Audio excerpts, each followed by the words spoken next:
Lampu motor Bayu menembus selimut malam yang pekat dan ganjil di Jalan Melati.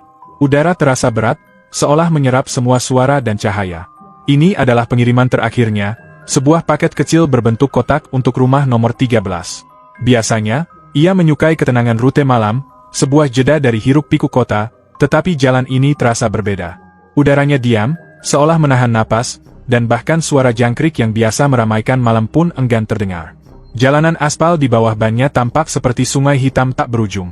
Di sebelah kiri, tujuannya, sebuah rumah biasa dengan lampu teras yang temaram dan tampak normal. Namun, di sebelah kanan, berdiri sebuah struktur yang membuat bulu kuduknya meremang bahkan sebelum GPS memastikannya. Rumah kentang. Gelap, tak terawat, dengan cat dinding yang mengelupas seperti kulit kering dan jendela-jendela kosong yang menatapnya seperti rongga mata sebuah tengkorak. Cerita-cerita yang pernah ia dengar dari sesama kurir berputar di kepalanya. Namun ia selalu menganggapnya bualan untuk menakut-nakuti anak baru. Bayu memarkir motornya, mesinnya mati dengan suara yang terasa terlalu keras di tengah keheningan yang menekan. Ia melangkah turun dan menekan bel rumah nomor 13. Sunyi. Ia menekan lagi, kali ini lebih lama, mendengarkan deringnya yang terdengar teredam di balik pintu kayu yang tebal. Sambil menunggu, sebuah aroma aneh mulai menyelinap ke dalam penciumannya. Wangi kentang rebus. Bukan wangi yang gurih dan mengundang selera dari dapur yang hangat, melainkan aroma yang tajam, pekat, dan sedikit amis, seolah direbus berulang kali dengan air yang sama selama bertahun-tahun. Aroma itu adalah kunci yang membuka sebuah ruang terkunci di benaknya, membawanya pada kenangan yang selalu coba ia kubur. Dapur rumah neneknya, bertahun-tahun lalu. Uap mengepul dari sebuah panci besar di atas kompor. Adiknya, Rini, yang baru belajar berjalan dengan langkah goyah, tertawa sambil mengejar kucing. Lalu, sebuah kabel penanak nasi yang menjuntai, kaki kecilnya yang tersangkut, dan suara jeritan yang tiba-tiba terputus oleh bunyi benda berat yang masuk ke dalam air. Bayu menggelengkan kepala dengan keras, mencoba mengusir bayangan itu. Bukan salahnya. Semua orang bilang itu kecelakaan. Tapi rasa bersalah adalah noda yang tak pernah bisa ia cuci bersih dari tangannya. Ia melirik kembali ke seberang jalan. Dari salah satu jendela atas rumah kentang yang gelap, ia bersumpah melihat tirai tipis yang compang-camping bergerak perlahan, padahal tak ada angin sedikit pun yang ia rasakan di kulitnya. Persepsinya mulai goyah. Mungkin hanya matanya yang lelah setelah seharian di jalan. Mungkin aroma kentang itu datang dari rumah lain di ujung jalan. Realitasnya masih utuh, tetapi retakan-retakan kecil mulai muncul di permukaannya. 5 menit terasa seperti 1 jam. Belum ada jawaban dari rumah nomor 13. Bayu mulai frustrasi, berpikir untuk meninggalkan paket begitu saja. Saat itulah ia mendengarnya untuk pertama kali. Sebuah isakan lirih, nyaris tak terdengar, terbawa oleh keheningan malam. Suara anak kecil. Bayu membeku, kepalanya menoleh ke kanan dan kiri, mencoba memastikan sumber suara. Tak salah lagi, suara itu datang dari seberang jalan. Dari rumah kentang. Ia mencoba mengabaikannya. Pasti hanya kucing. Atau gema dari tempat lain. Tapi kemudian, suara itu menguat menjadi sebuah rintihan yang menyayat hati, sebuah kalimat yang diulang-ulang dengan bisikan putus asa, seolah telah diucapkan selama puluhan tahun. Mama, panas. Mama, panas. Dada Bayu terasa sesak seolah diremas. Kalimat itu menusuk langsung ke pusat traumanya yang paling dalam. Ia bisa membayangkan Rini, adiknya, mengucapkan hal yang sama di saat-saat terakhirnya. Keringat dingin mulai membasahi pelipisnya. Ia kini terisolasi di jalan buntu ini, terjebak antara rumah yang tak mau membuka pintu dan rumah kosong yang menangis dengan suara adiknya. Tiba-tiba, lampu di teras rumah nomor 13 berkedip sekali, lalu padam, meninggalkannya dalam kegelapan yang hanya ditembus oleh lampu motornya. Jantungnya berdebar kencang.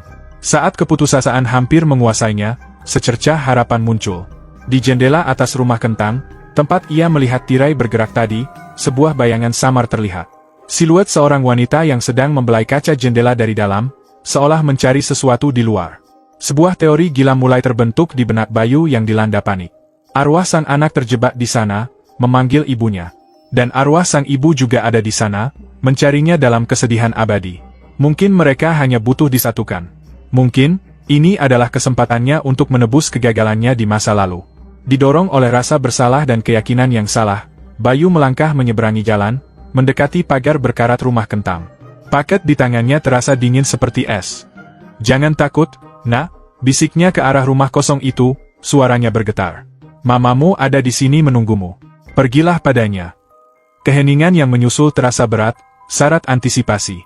Namun, keheningan itu pecah bukan oleh kelegaan, melainkan oleh suara tangisan yang lebih keras, lebih pilu, seolah tindakannya justru menyiramkan bensin ke dalam api.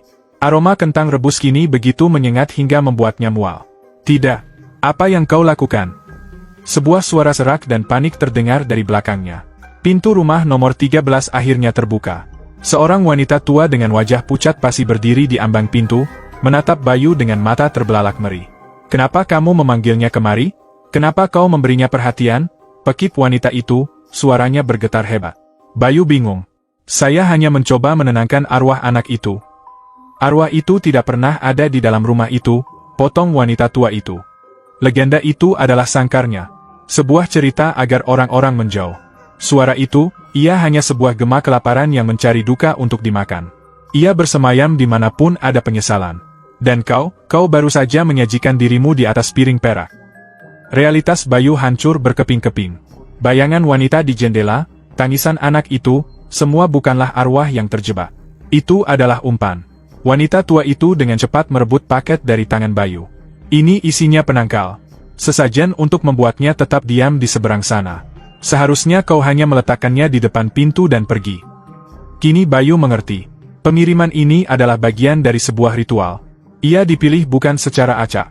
Entah bagaimana, sesuatu, itu tahu tentang bebannya, tentang Rini.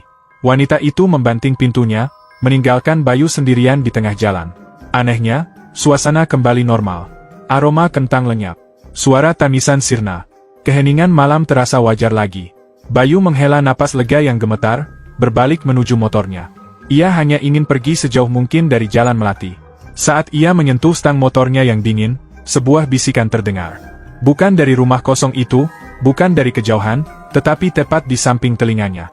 Suaranya jernih, tenang, dan tidak lagi menangis. Sudah tidak panas lagi, Mas. Bayu membeku, setiap otot di tubuhnya kaku. Ia tidak berani menoleh. Bisikan itu melanjutkan, terdengar seperti senyuman dalam kegelapan. Sekarang, giliran Mas yang jadi rumahku.